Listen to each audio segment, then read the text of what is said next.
Alors comme vous le savez, est-ce que vous m'entendez? Comme vous le savez, nous avons l'intention de partager ce moment de culte avec d'autres liturges. Nous avons même une formation qui a été mise en place. Le but, c'est que tous ceux qui peuvent et souhaitent participer au culte, et voilà, ils peuvent le faire. Et je voudrais lire le texte du jour. C'est 2 Corinthiens 13, chapitre 11 à 13. C'est la bénédiction apostolique de l'apôtre Paul. Le texte nous dit: au reste, frères, soyez dans la joie, perfectionnez-vous, consolez-vous, ayez un même sentiment, vivez en paix. Le Dieu d'amour et de paix sera avec vous. Saluez-vous les uns les autres par un saint baiser. Tous les saints vous saluent.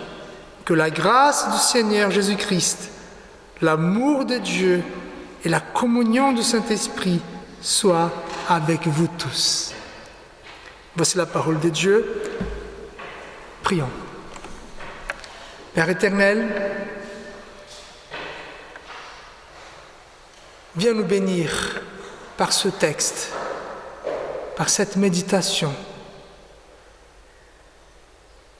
Je sais que nous tous, nous avons besoin d'une parole maintenant, pour que notre vie soit guidée par toi, Père éternel. Que ton Saint-Esprit nous aide à comprendre ce que tu veux nous parler aujourd'hui. En tant que prédicateur, aie pitié de moi, afin que je transmette seulement ce que tu veux. Au nom de Jésus-Christ, nous te prions. Amen. Alors, imaginez que vous êtes un cadre surbooké, très actif, constamment connecté, vous contrôlez tout, vous participez de tout, vous anticipez tout, et soudain, un crash d'avion vous jette sur une île déserte. Plus d'agenda, plus de téléphone, plus de certitude. Vous êtes seul, vraiment seul, pendant 4 longues années. Voici, c'est le scénario du film Seul au monde, peut-être que vous l'avez vu, avec Tom Hanks. Lui, il va incarner le personnage qui s'appelle Chuck. Il lutte pour survivre. Chaque jour est pareil. Il apprend à faire du feu. Il pêche à la main nue et parle à un ballon nommé Wilson pour ne pas devenir fou. Le temps semble figé. Tout est lent. Rien ne change. Et pourtant, dans ce désert sans mouvement apparent, quelque chose évolue en lui. Il apprend la patience, il découvre ses limites, il est transformé. Et vous, frères et sœurs, que faites-vous quand plus rien n'avance? Quand votre vie semble échouer sur une île invisible? Un travail figé, la famille difficile, la solitude intérieure, le deuil, une maladie. Aujourd'hui, à travers ce texte de la lettre de l'apôtre Paul aux Corinthiens, Dieu nous parle. Il connaît ce moment où rien ne semble bouger et pourtant, il agit lentement, sûrement et silencieusement.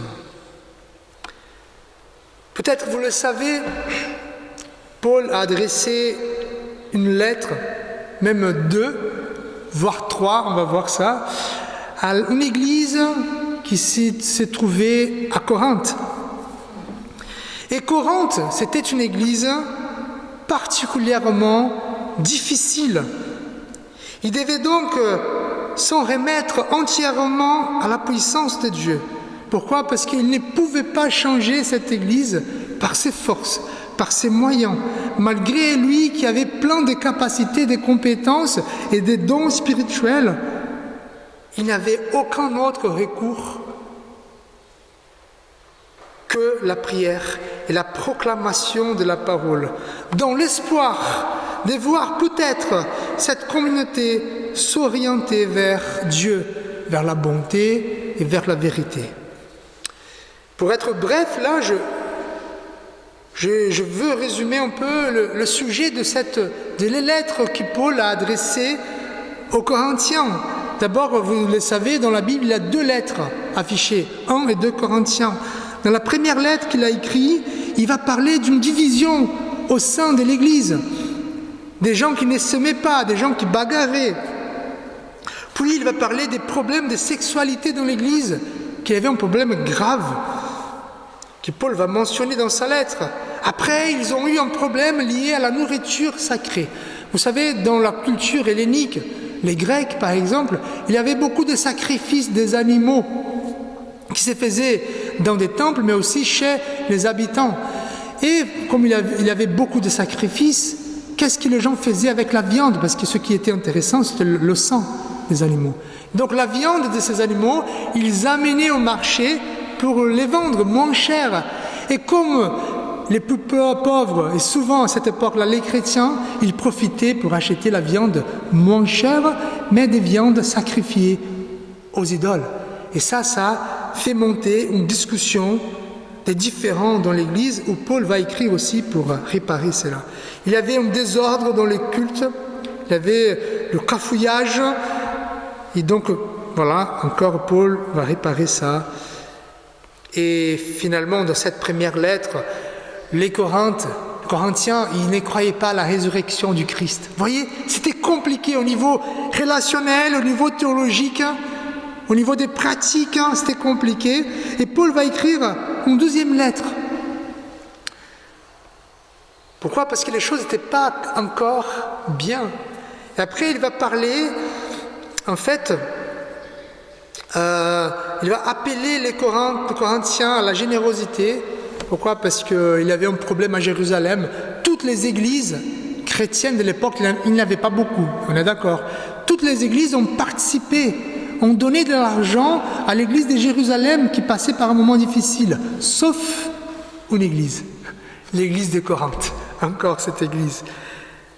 Puis, Paul, il a un problème parce qu'il y a des responsables, de nouveaux parce que Paul il n'est pas présent là. Et donc il y a des responsables qui sont beaux, qui sont éloquents, qui ont du charisme, qui essayent de s'emparer de cette église pour les guider vers un autre Dieu, d'autres choses. Et ils vont dire que Paul, il est méprisable, Paul, on a honte de Paul et autre chose. Et donc Paul, il essaye de recadrer les chrétiens pour dire j'ai l'autorité apostolique. Voilà. À la fin de ça, et donc il y a Paul qui essaye de voir cette église être transformée, mais ça ne marche pas. À la fin de sa lettre, Paul, conscient qu'il ne peut pas transformer cette église par ses propres forces, il fait un appel à la conscience de ces chrétiens et aussi à la Trinité divine. D'abord, il demande un effort de la part des croyants pour se réjouir, pour se perfectionner, être en paix et ne pas pervertir ce qui est bon. Et aujourd'hui, nous allons voir 2 de ceux qui demandent l'apôtre Paul, donc se réjouir, se perfectionner.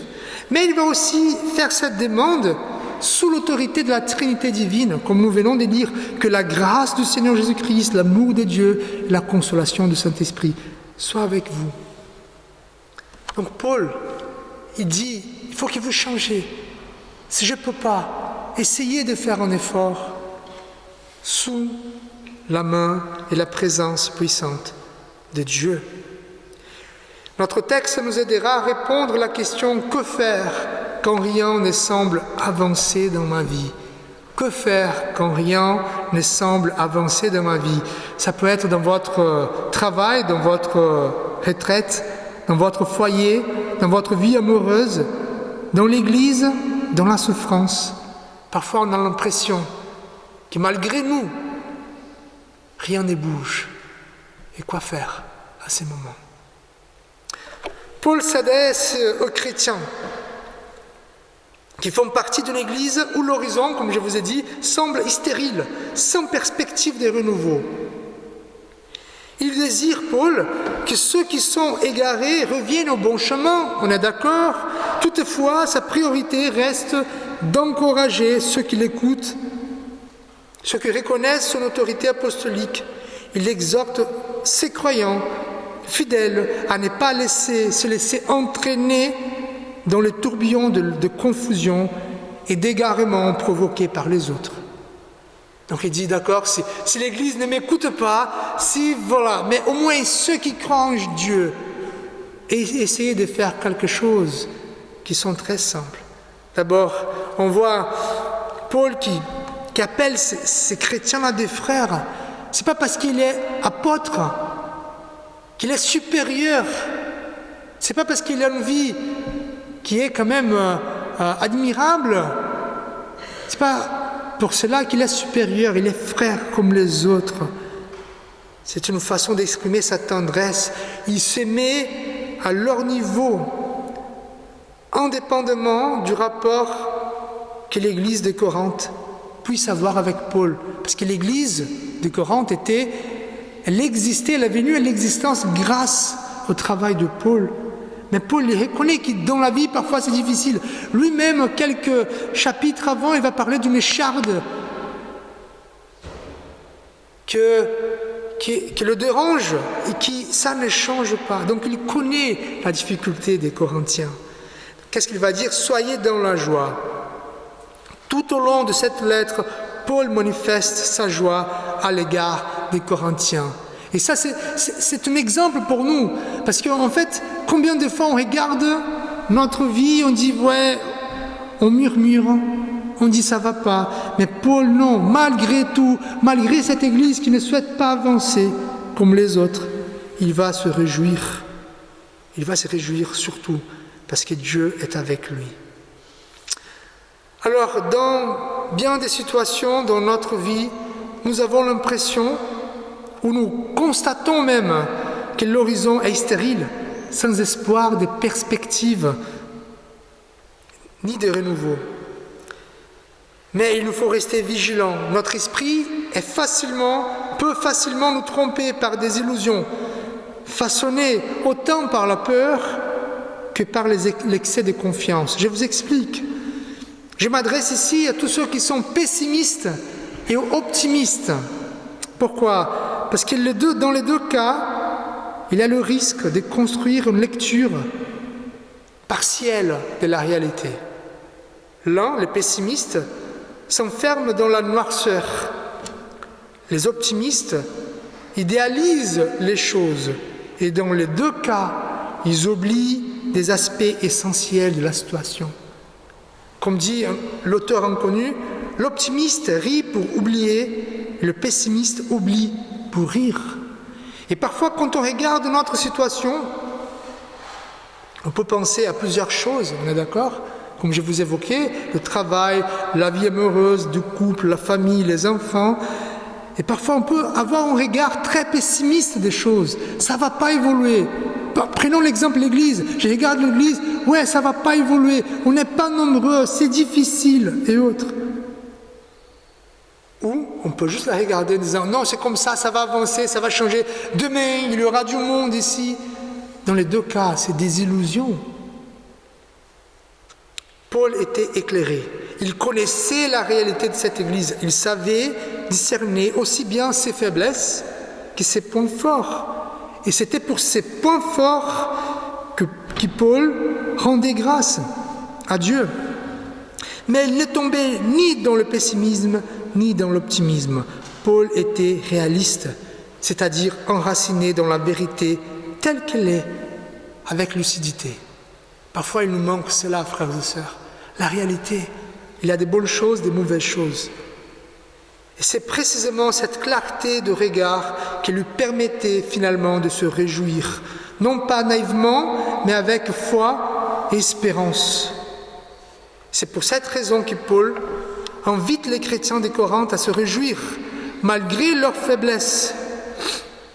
Malgré l'éloignement de cette Église par rapport à l'idéal de maturité chrétienne, se réjouir malgré la distance qui l'a séparé des communautés plus solides comme celle d'Antioche, comme celle de Thessalonique.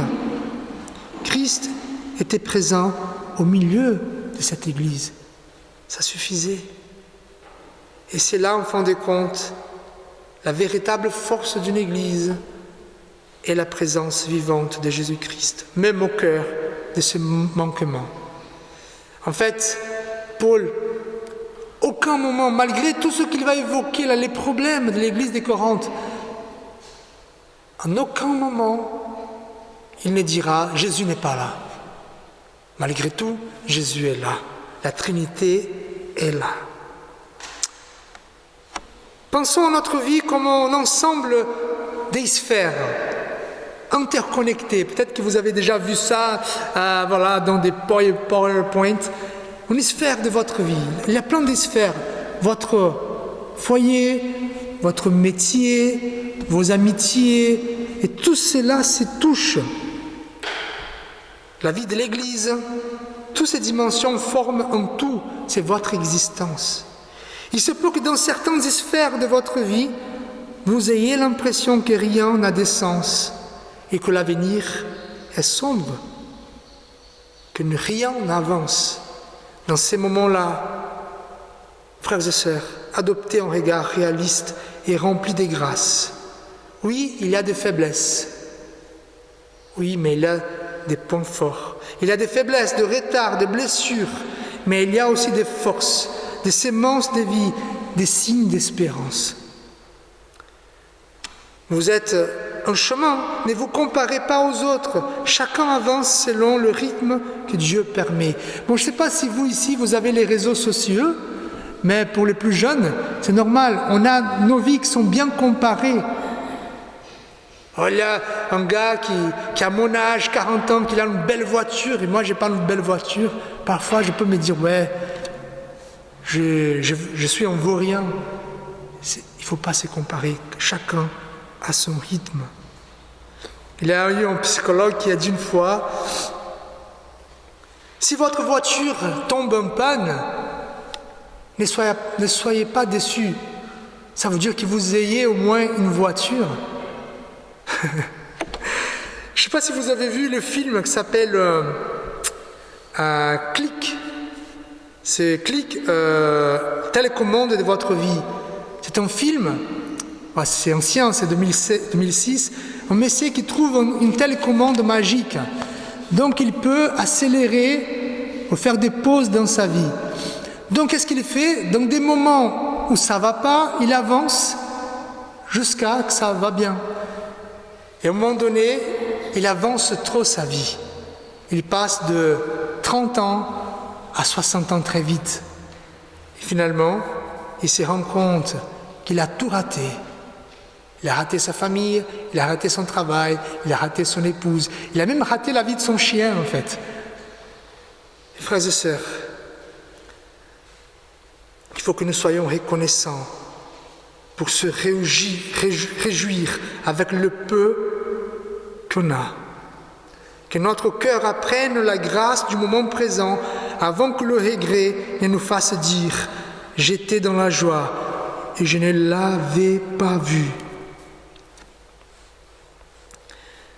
Et quand on regarde Jésus-Christ, c'est un exemple pour nous, lui qui savait, il connaissait la fin de sa vie, il savait qu'il était venu et qu'il allait mourir.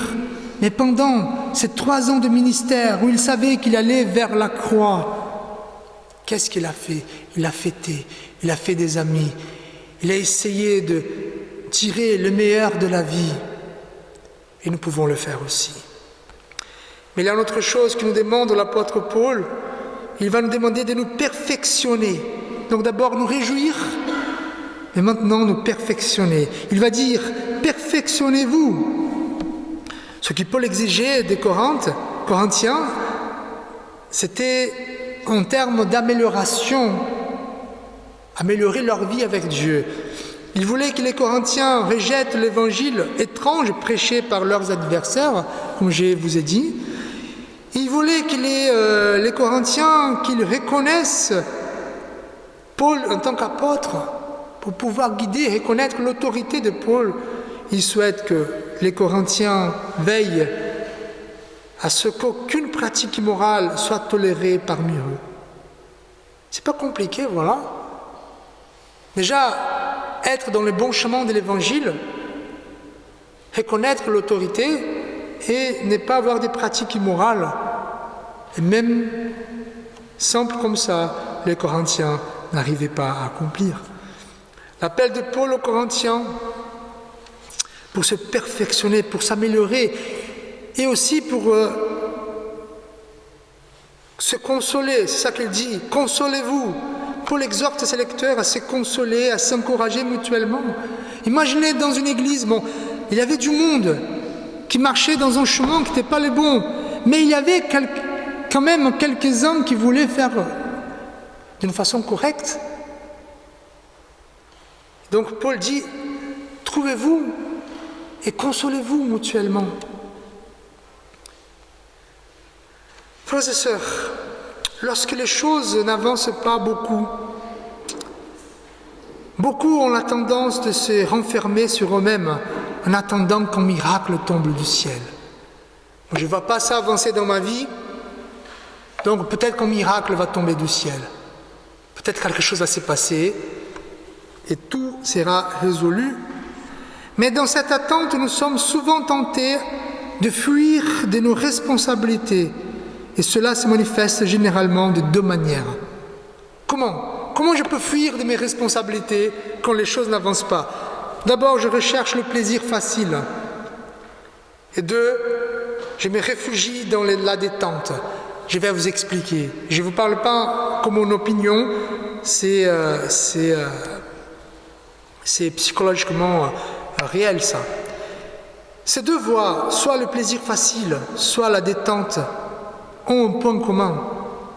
Ils sont centrés sur les besoins de notre corps. Ça veut dire, c'est notre corps qui demande. Lorsque notre corps voit un problème, il va essayer de suite à se cacher dans des plaisirs faciles et aussi la détente. Le plaisir facile, pourquoi? Parce que quand il y a un problème, il faut que notre foi s'engage. Mais parfois c'est trop dur, trop difficile, et on ne veut pas avoir une foi engagée, on veut avoir plutôt une foi désintéressée. Mais c'est quoi le plaisir facile? Là je vous explique des raisons scientifiques, je sais que c'est difficile, mais pour qu'on comprenne un peu notre démarche, pour qu'on puisse changer. Il y a une molécule dans notre cerveau qui s'appelle dopamine. Vous savez, c'est la molécule du plaisir qu'on appelle. En fait, à chaque fois qu'on accomplit quelque chose, on a le plaisir de faire. Par exemple, je viens de lire un livre, et à la fin, je vais avoir un plaisir, j'ai accompli. Ça, c'est cette molécule qui est envoyée à notre cerveau. Par exemple, j'ai un travail à faire, j'accomplis mon travail, et là, le plaisir. Mais, les êtres humains, on a trouvé une manière de duper cette molécule. Pourquoi? Parce qu'il y a d'autres manières d'avoir la dopamine dans notre cerveau. Par exemple, le sucre. Par exemple, les cigarettes, le chocolat, le café et d'autres addictions. Et donc, dès qu'on trouve un problème, on va chercher cette petite chose-là. Pourquoi? Parce que là, le problème, j'ai besoin de plaisir rapide. Et donc, je vais prendre mon chocolat, c'est bon. Mais le problème, c'est un chocolat, 2 chocolats, 3 chocolats. Et combien de personnes tombent dans des addictions parce qu'il y a un problème réel? Et on peut parler des alcooliques. Combien d'alcooliques deviennent alcooliques à cause d'un problème dans leur vie? C'est le plaisir facile, le plaisir immédiat. Ces comportements déclenchent une libération de dopamine, comme je vous ai dit, mais cela ne règle rien. Elle masque seulement l'inconfort. Alors moi, je suis le premier, dans le sens où j'ai un problème, qu'est-ce que je fais? Une petite pause café. Voilà. Et ça ne marche pas, encore une pause café. Finalement, à la fin de la journée, j'ai bu, 10 tasses de café. Mais ça peut être autre chose. Mais il y a l'autre manière de cacher le problème, c'est la détente, le sommeil. Dans d'autres cas, face à une situation pesante, notre cœur cherche à fuir dans le sommeil. Le repos devient alors un refuge, non pour se restaurer, mais pour éviter d'agir, comme si le sommeil pouvait suspendre la réalité.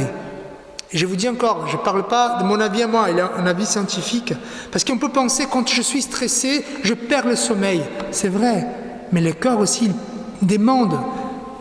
Il y a un scientifique, je ne sais pas si je vais bien dire son nom, s'appelle Priyanjana Pramanik, une indienne. Elle a dit, cependant, le stress et le sommeil entretiennent une relation complexe. Si le stress perturbe souvent le sommeil, en activant le système d'éveil du cerveau, il peut également augmenter les besoins de sommeil de l'organisme. Vous voyez ? Quand on a un problème, je vais faire une sieste avant de résoudre ça. Et on se réveille, encore une sieste, on essaye de toujours être dans une détente pour ne pas résoudre le problème. Même quand une partie de notre vie semble figée, sans perspective de renouveau, Paul ne souhaite pas que nous fouillions ou cachions des problèmes. Au contraire, il nous appelle à nous perfectionner et à nous consoler mutuellement, c'est-à-dire rester actifs, vigilants, même au cœur de la difficulté. Plutôt que céder à cette inactivité ou l'évasion, Paul nous invite à avancer, à grandir, à soutenir les uns les autres. Alors revenons à cette sphère, ces sphères de notre vie, de votre vie, qui ne va pas bien. Pour Paul, était l'Église, qu'il aimait profondément d'ailleurs. Dieu ne vous appelle ni à fuir, ni à vous cacher face à ce qui vous pèse.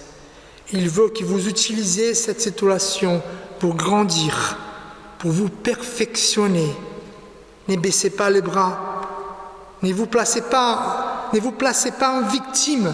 Ah, je suis une victime, toujours c'est une victime, je ne peux rien faire parce que je suis la victime. Reconnaissez avec humilité que si vous êtes impliqué dans cette situation, vous en faites aussi partie. Et donc, vous pouvez être un vecteur des changements. Là, je vous avoue, c'est souvent le problème des églises, là. Il y a beaucoup de gens qui disent « Ah, l'église a un problème ici, un problème là, là. » Alors oui, mais quelle est votre partie de la résolution du problème ? Voir le problème, c'est la chose la plus simple. Mais être une partie de fait de la solution du problème, c'est pas pareil. Refusez l'inertie, avancez, et plus encore, soyez un encouragement pour les autres.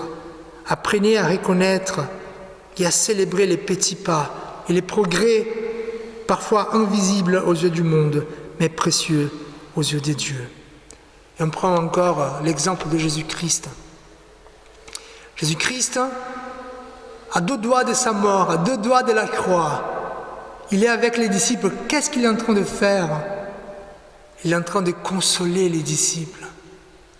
Jésus, dans son ministère, il savait que la plupart des gens allaient le nier.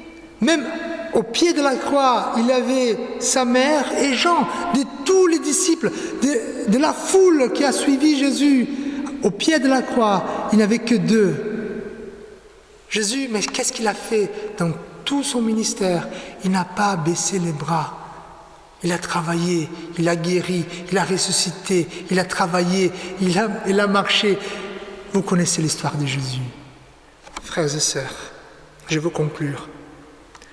Nous n'avons pas le contrôle de notre vie, mais nous pouvons dire oui. Oui à Jésus. En disant, il a changé ma vie.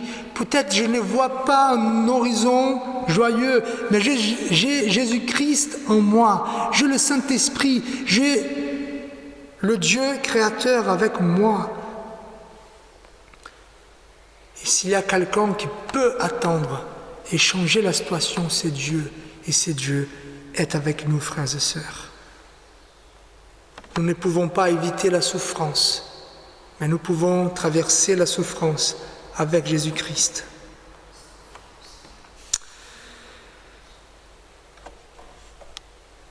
Dire oui à Dieu, c'est avoir l'assurance que nous allons avancer, grandir, nous réjouir et nous perfectionner. C'est aussi nous rendre disponibles pour aider ceux qui désirent suivre Jésus à progresser, eux aussi, sur le chemin de la foi. Amen. Père éternel, viens nous aider en tant qu'Église à nous réjouir, à nous perfectionner. Évidemment, ici, chacun vit sa vie et il y a des moments où les choses semblent ne pas avancer.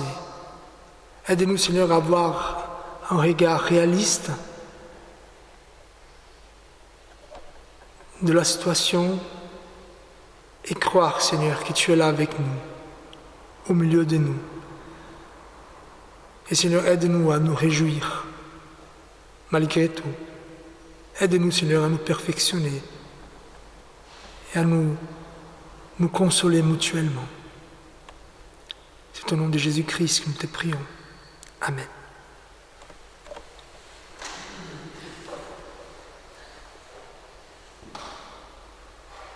Quelques annonces de la semaine.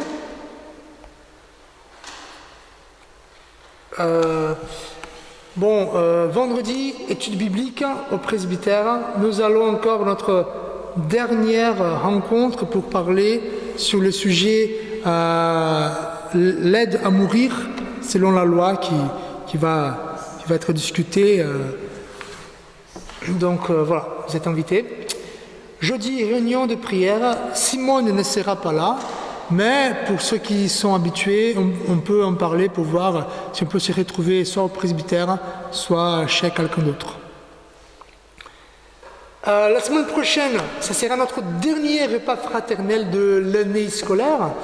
Donc, midi, après le culte. Pourquoi ? Parce qu'on aura l'école biblique. Donc, ça sera un repas tiré du sac, comme d'habitude. En espérant bien de pouvoir manger dehors, parce que ça fait un petit moment qu'on ne mange pas dehors. Alors, si vous n'avez pas l'habitude de venir, venez quand même, parce que ça sera notre dernier repas. Voilà. Et après, il n'y aura pas l'école biblique. Pourquoi ? Parce qu'à ce jour-là, il y a le jeu, la fête du jeu au mas d'asile. Donc, il y aura des enfants partout. Donc, on ne va pas garder les enfants ici. Donc, après, les parents vont sortir avec les enfants pour aller jouer à la fête du jeu du mas d'asile. Voilà. Donc, le dimanche 29 juin, culte à la grotte. Donc, je compte sur vous, votre présence. Il y aura un pique-nique tiré du sac. Je pense que c'est redondant, pique-nique tiré du sac, c'est toujours la même chose. 10h30 à la grotte. Prions afin qu'il fasse bon à ces jours-là et qu'il ne pleut pas. Moi, je vais relire le texte que nous venons de voir. Frères et sœurs, soyez dans la joie, perfectionnez-vous, consolez-vous, ayant un même sentiment, vivez en paix, et le Dieu d'amour et de paix sera avec vous. Que la grâce du Seigneur Jésus-Christ, l'amour de Dieu, notre Père, et la communion du Saint-Esprit soient avec nous tous, aujourd'hui et à jamais. Amen. Et chantons